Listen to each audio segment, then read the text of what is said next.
Hi everyone, so welcome to the continuation of my series on CSEC Add Math Paper 2 Worked Solutions, and this is June 2023. We're on question 1, the last part C, which is worth 4 marks.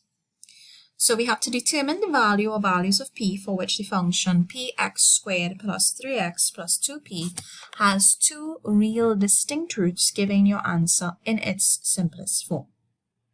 So the key words here are two real distinct roots.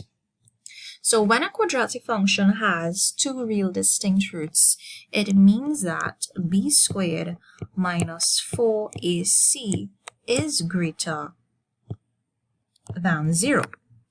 So let's substitute the values of a, b, and c into an inequality. So b, which is coefficient of x, is 3. A, coefficient of x squared, is p, and c, which is a constant, is 2p. So let's substitute. So we have 3 squared minus 4 by p by 2p is greater than 0. So 3 squared is 9.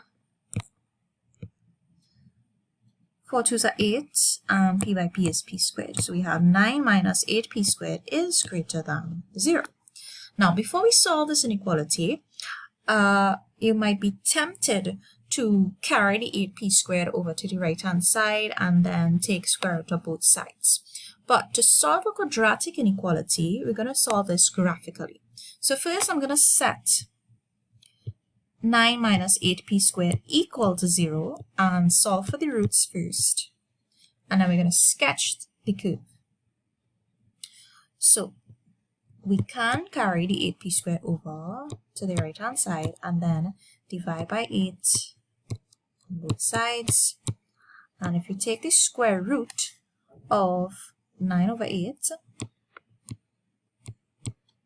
that will be equal to p. Now, the square root of 9 over 8, remember the square root of a fraction, we take the square root of the numerator and then the square root of the denominator.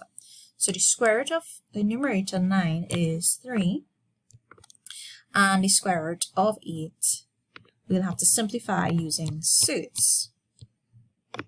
Now, of course, remember this is plus or minus. Okay, so square root of 8, we're going to break it up into 2 times 4. So we have square root of 4 is 2, so therefore we'll end up with 2 root 2.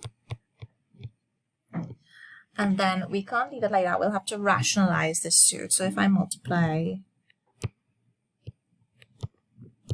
the fraction by root 2 on top and below, alright, we get 3 by root 2 is 3 root 2, and in the denominator, we have root 2 by root 2 is 2 times 2 will be 4.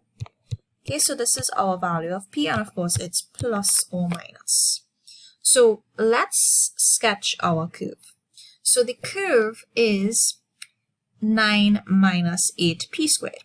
So it's not your typical quadratic, but we know the constant, which is 9, will be our y-intercept. And the coefficient of p squared is negative, so therefore it's a maximum curve. So therefore the curve, this is our y-axis, would look like this, where this is 9 here, and these two would be our roots. Okay, so since p is plus or minus 3 root 2 over 4, this first point will be positive 3 root 3 over 4. Or we could just write it as 3/4 root 2, which is the same thing. And the next point will be minus 3/4 root 2. Okay, now for the function 9 minus 8p squared to be greater than 0, it means we're looking at the region above the x-axis.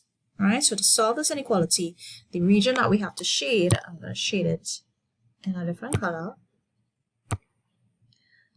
will be this region here, right? Because this is a part when the function is more than 0, that is above the x-axis. So this region is the values of p that lie between our roots. So therefore, we state our solution like this.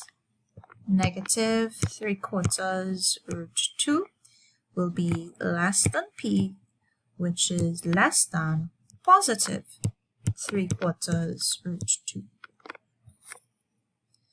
Okay, so that would be our range of values of p for which the function has two real distinct roots in its simplest form.